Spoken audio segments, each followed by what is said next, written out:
Dear students, welcome to EPG Pathshala. Today in this module we are going to talk about urban ecology. This is the second module, second part of the modules on urban ecology. Here we will talk about commons and communities. This module looks at the concept of urban commons and talks about why the issue has acquired critical importance within the sphere of urban ecology. This module will introduce students to Henry Lefebvre's concept of right to the city, which he elaborated in his book in 1968, and the practices of commoning and the research on the state of commons in Indian cities that are influenced by critical urban studies scholar and Marxist scholars such as David Harvey. We start this module with a question for those of you who live in the metropolis or state capitals. Have you ever wondered why do you find it so hard to walk on the footpath? Have you ever wondered why on some stretch of the road there are no footpaths at all?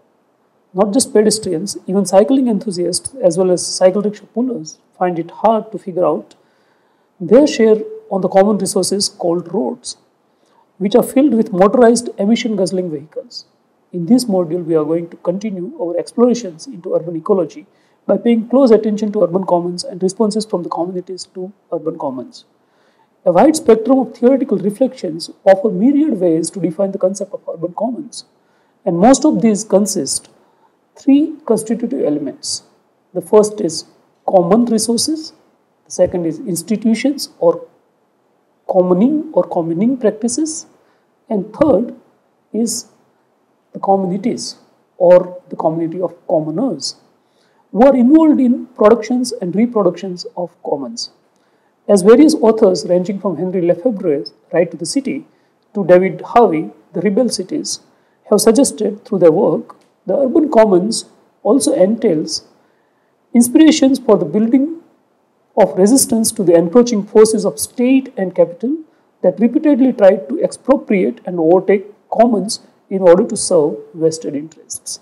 More than 100 years ago, in 1910, Jane Addams was a committed thinker to creating a living democracy in the teeming cities of the industrial America, and she published a book titled 20 Years at Hull House that has been celebrated as a pioneering work in the task of commoning. At the heart of her vision were the principles such as participation, reciprocity, and the democratic cooperation. Lefebvre's idea of the right to the city draws from the imagination of urban habitat as an oeuvre, as an ongoing work of art, whose creation, use, and reshaping is constantly being practiced by inhabitants. Writing at a time of great upheaval in Europe, Lefebvre had imagined the right to the city concept to not merely a reform proposal, but as a cry and demand, the right to occupy and protest, and a working slogan and an ideal. For Lefebvre, the city stood as a metaphor for the entire city, and so in that 1968 book, he expounded the right to participation in urban life and extended the same to the marginalized groups also. David Harvey calls the city, and I quote, that site where people of all sorts and classes mingle, however reluctantly and egoistically, to produce a common if perpetually changing and transitory life. However, what could have appeared to Ambedkar at several decades ago as a habitat that offered promise to Dalits for an escape from the exploitation and servitude of an Indian feudal tradition-bound village, in last few decades have increasingly become a space that not just allows anonymity and the springboard on the path of struggle to success, but a habitat that is under the constant threats of exclusions and evictions. Making an intervention in the epistemologies and methodologies of urban studies, Ananya Roy's article, Slumdog Cities, Rethinking Subaltern Urbanism, seeks to understand and transform the ways in which cities of the global south are studied and represented in urban research and to some extent in the popular discourses. In doing so, the article's primary concern is formation of ideas, subaltern urbanism, which undertakes the theorization of the megacities and its subaltern spaces and subaltern class, of which the narratives of the slum, of which the ubiquitous slum is the most prominent. Roy outlines how writing against apocalyptic and dystopian narratives of the slum, Subaltern urbanism provides accounts of the slum and slum dwellers as a terrain of habitation, livelihoods, and politics. Roy's article specifically engages with four categories, namely peripheries, urban informality, zones of exceptions, and grey spaces.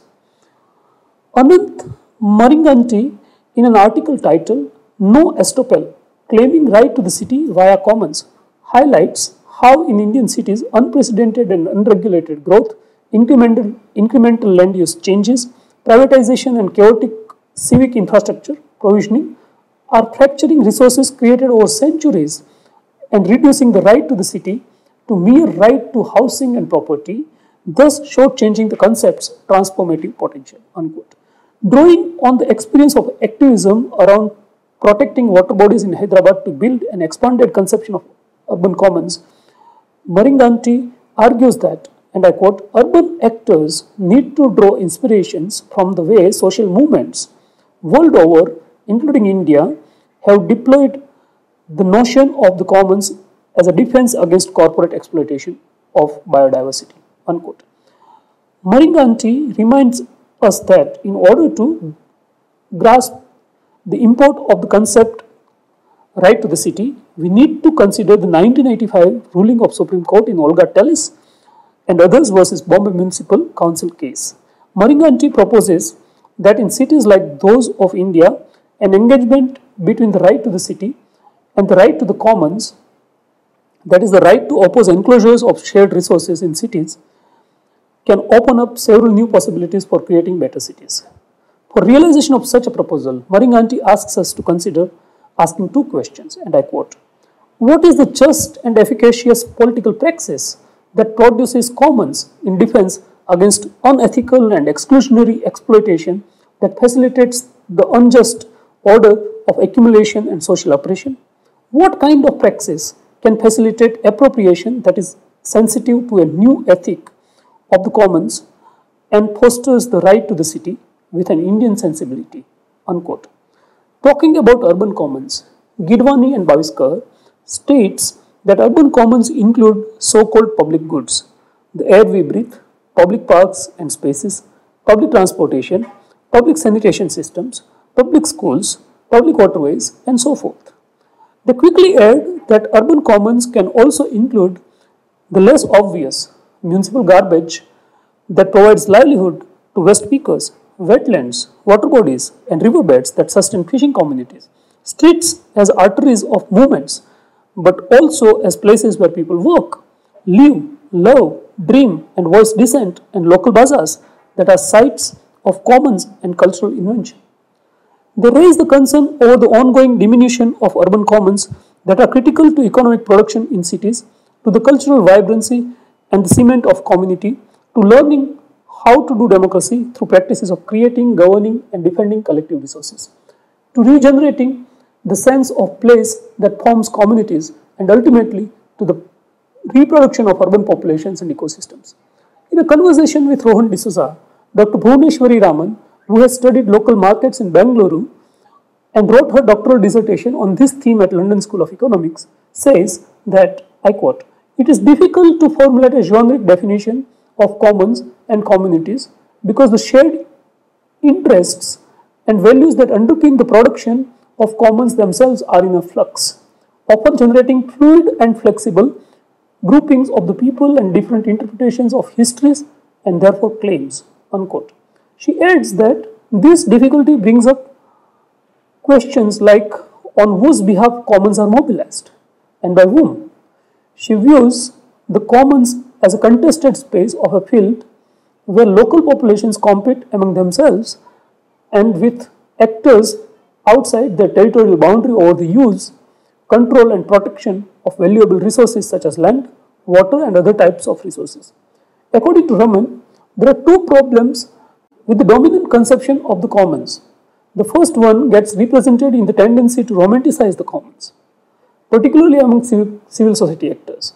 Raman states that, I quote, at one end of the spectrum is the tendency to museumize the commons, viewing them as pristine terrains with efforts to conserve them, while at the other end of the spectrum is the belief that enshrining particular groups' rights to the commons in law will automatically strengthen their claims, often drawing on history and culture. Unquote. She adds that the problem arises when a realization dawns upon us that there is no single history. Rather, there are many histories, and the law is a social construct, and its violence is reflected, in the words of Nicholas Blomley, the professor of geography at Simon Fraser University, through limited processes and mechanisms such as the survey, greed, and plan, ultimately creating situations where these attempts may prove counterproductive. Writing about the contradictory situations of ever-expanding urban sprawl, a noted researcher on urban commons, Harini Nagendra, states, and I quote, "From my office on the 9th floor of a tall building in an academic campus in Bangalore, I have a bird's eye view of the city's peri-urban surroundings. To the west, I can see a 6-lane high-speed highway choked by traffic, full of people frantically commuting from their homes in the city to their jobs in the globally famous information technology campuses located just outside. To the east, I am fortunate to witness a completely different picture. A tranquil, marshy wetland and freshwater lake with dozens of cows grazing and cooling down in the water while the midday sun blazes overhead, accompanied as companions by hundreds of cattle, egrets feeding on the insects that annoy the cattle. This idyllic picture of cooperation, mutualism, and rural bliss has evolved and been sustained over centuries in Bangalore. Bangalore's lakes are not natural but were created and maintained by local communities with a history that can be traced as far back as 450 AD. Yet even this picture is marred by the construction and dumping of large mounds of debris into the wetland at one side of the lake." Unquote. 12 years before Harini Nagendra penned these thoughts, in the year 2002, city authorities in Bangalore had taken a decision to lease out in a public-private partnership 60 of its tanks.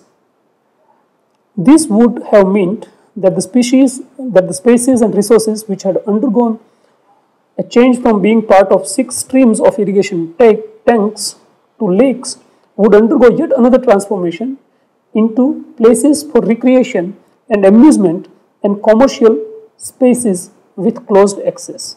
Citizens came together to organize a resistance movement that culminated into a 2008 High Court order and managed to prevent the enclosures of the commons. Simultaneously, urban communities organized themselves to revive wetland and created an example of how, through collective actions, citizens can create urban commons, as the form of Kaikondanhalli Lake Initiative has shown us. On 29th June 2015, a CAG audit report on the performance of Lake Development Authority in Karnataka was tabled in the State Assembly. This performance review outlines the ecological health of lakes as well as issues on the institutions of governance and management of lakes. Raman claims that competing groups mobilize different institutions and conventions to establish their control over resources. She states that in contemporary times, one of the ways in which the competition plays out is in terms of restricting power relations by enacting changes in laws, institutional structures, that is states and its agencies, and the role of agents inside and outside the state domain. In short, she deciphers the crisis as shrinking of the political space to maneuver claims and urges that rather than assuming bureaucratic politics and civil society as above that of the electoral local politics, those who are concerned about urban commons should spend energies to realign the levers of political realm and strengthen local governance institutions.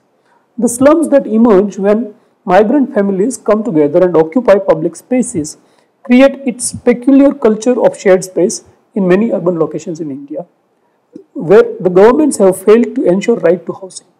Mumbai saw the largest conglomeration of such slums in Dharavi, where what used to be mangrove swamp inhabited by Koli fisherfolk gradually moved in by making room for Kumbhas from Gujarat to create potters' colonies, and Tamils who came and opened tanneries, and migrant workers from Uttar Pradesh who came to work in the booming textile industries. Closely linked to the issues of housing is how the public spaces come to be used by tenacious migrant entrepreneurs to earn livelihood by operating in informal economy. The millions of hawkers and street vendors do have a very intimate interdependence with the streets of urban locations that they trade from. Anjaria talks about the essential presence of hawkers in Mumbai city, which requires a critical understanding of the functioning of public space. Anjaria proposes that despite a long historical presence in Mumbai, street hawking today is viewed with a deep resentment by elite NGOs and residents' associations and hawkers as a menace who inappropriately use streets and footpaths, block traffic, depress real estate values, etc. To such an elite imagination of affluent citizens of Mumbai, hawkers appear as an eyesore that prevents the financial capital of India to stand in the league of world-class cities. By narrating the experience of hawkers in Mumbai and elsewhere in India, Anjaria states that they do not fear a regulatory state, but a predatory state.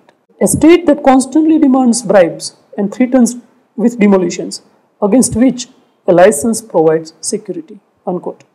Towards the end of the article, Anjaria draws attention to Mike Davis writing about North American cities and arguing how the immigrants from the South and Central America, because of their vigorous and multifarious use of public space for commerce and sociality, form one of the most important constituencies for the preservation of urban commons, to suggest why not take heed from studies such as Davis as well.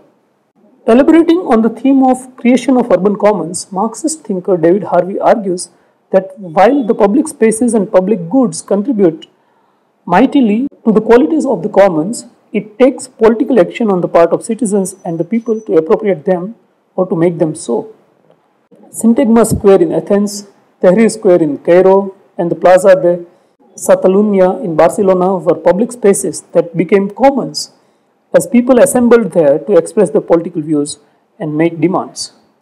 Harvey adds that the common is not therefore something that existed once upon a time, that has since been lost, but something that is, like the urban commons, continuously being produced. However, as Harvey points out, the problem is that it is just as continuously being enclosed and appropriated by capital in its commodified and monetized form, even as it is being continuously produced by collective labor. So, as argued by Harvey, the distinction between urban public goods and urban commons is both fluid and dangerously porous. And it is very important to reflect on the social practice of commoning or communing. Harvey calls our attention to these practices that produce or establish social relations with a common whose and uses are either exclusive to a social group or partially or fully open to all and sundry.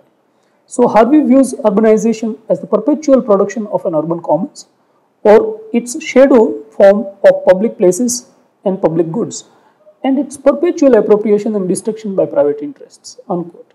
For example, the roads in cities are being re-envisioned with the wealthy few pressing for more flyovers, pressing for more elevated highways and expressways, even as the urban authorities neglect underpasses and skywalks for pedestrians. In New Delhi, the bus rapid transit system corridor have proved out to be a catalyst for debate on how much of a road space shall be prioritized for public transport, just like the older debate of cycle rickshaw pullers staking claims on the roads and streets of Old Delhi.